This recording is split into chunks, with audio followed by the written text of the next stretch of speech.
promotion မရှိဘူးလားလို့မေးနေတယ်ကျွန်တော်တို့တောင်သူဦးကြီးများတို့အခု promotion တွေပေးနေပါပြီ။ဘာ promotion ပေးတာလဲဆိုလို့ရှိရင်ကျွန်တော်တို့ဆက်တစည်းဝယ်ယူမယ်ဆိုလို့ရှိရင်နောက်တွဲလက်ဆောင်တစ်ခုတိုက်တာယူပေါ့နော်ပေးနေတာဖြစ်ပါတယ်။ကိုကိုတာယူမယ်ဆိုလို့ရှိရင်ကိုကိုတာထဲကုန်းဒါမှမဟုတ်ထွန်ပန်းလင်ပန်းပေါ့နော်တိုက်တာတစ်ခုကိုလက်ဆောင်ပေးနေတာဖြစ်ပါတယ်မိတ်ဆွေတို့အနေနဲ့ဒီ promotion ကာလအတွင်းမှာစီယံချဝယ်ယူထားမယ်ဆိုလို့ရှိရင်3လအတွင်းမှာဆက်လာထုတ်လို့ရပါတယ်ဥပမာအဖြစ်အခုလအတွင်းမှာကျွန်တော်တို့စီယံအနေငယ်ချထားမယ်ဆိုလို့ရှိရင်နောက်3လအတွင်းမှာရာသီချိန်အနည်းငယ်မှာငွေစုအောင်မယ်ဆိုလို့ရှိရင်လည်းစုတင်ရမှာဖြစ်ပါတယ်ကျွန်တော်တို့ဒီနောက်မှာကျွန်တော်နောက်မှာမြင်နေရတဲ့ကိုကိုတာဆိုလို့ရှိရင်သူကမြင်းကောင်ရင်90အားဖြစ်ပါတယ်ကျွန်တော်တို့ထိုင်းအလုံးဖြစ်ပါတယ်ဈေးလေးကတော့850ပတ်ချာလည်မှာရှိပါတယ်ခင်ဗျာအခုကျွန်တော်နောက်မှာဆက်လက်ပြီးတော့မြင်တွေ့နေရတော့ယာမ58ကောင်ဖြစ်ပါတယ်ဆက်စွန်းအားအပြည့်ထွက်တာဖြစ်တဲ့အတွက်ဂူပိုတာ60နဲ့ညီမျှပါတယ်ဂူပိုတာ60စကန်လုံးကိုမကန်ရင်မှုဆိုလို့ရှိရင်ကျွန်တော်ဒီယာမ58ကောင်ကိုကန်လို့ရပါတယ်သူ့ကိုလည်းလက်ငင်းစည်းနဲ့ဝယ်ယူမယ်ဆိုလို့ရှိရင်နောက်တွဲတစ်ခုခုလက်ဆောင်နောက်ပြီးတော့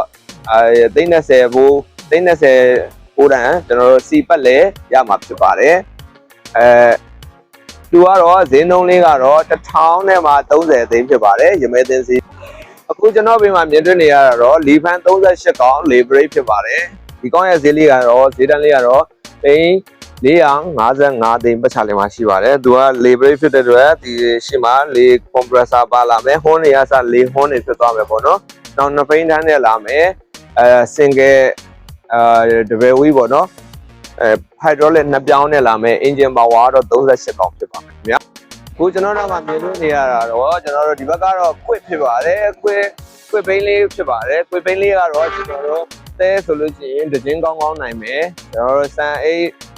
စပားအိတ်တွေဆိုလို့ရှိရင်အိတ်60 80လောက်စံအိတ်တွေဆိုလို့ရှိရင်အိတ်50လောက်နိုင်မှာပေါ့နော် hydraulic နှစ်ပြောင်းနဲ့လာပါမယ်သူကတော့ 4 wheel ဖြစ်သွားပါမယ်4 wheel gear ထိုးပြီးတော့4 wheel ပေါ့နော်၄ဘက်ရဲ့စနစ်ကိုရက်လို့ရပါတယ်ကျွန်တော်တနိုင်တစ်ပိုင်းမိသားစုသုံးမယ်ဆိုရင်သုံးလို့ရပါတယ်ဒီဘက်ကတော့ကျွန်တော်တို့ windshield ကနောက်တွန်းထော်လာခြင်းဖြစ်ပါတယ်သူ့မှာလည်း promotion တွေရှိပါတယ်သူကတော့ရှီဖန် engine 35ကောင်ပေါ့နော်တက်ထားပါတယ်လိုင်စင်ပါဗီဇာနဲ့ရပါမယ်နောက်2ပိန်းထမ်းဖြစ်ပါမယ်ရန်ကုန်တာယာတွေပတ်လေတက်ထားပါတယ် engine gear ပေါင်း6လအာမခံပါပါမယ်โอเคအခုဆိုရင်တော့ကျွန်တော်တို့ windshield ကရမဲသိန်းရုံးမှာရရှိနိုင်မယ့်ပစ္စည်းတွေကိုဖော်ပြခဲ့ပြီးဖြစ်ပါတယ်ကြိုက်နေတဲ့ဘယ်ပစ္စည်းကိုမဆိုစီယံချဝယ်ယူပြီးတော့အားပေးကြပါအောင်လို့ကျေးဇူးအများကြီးတင်ပါတယ်ခင်ဗျာ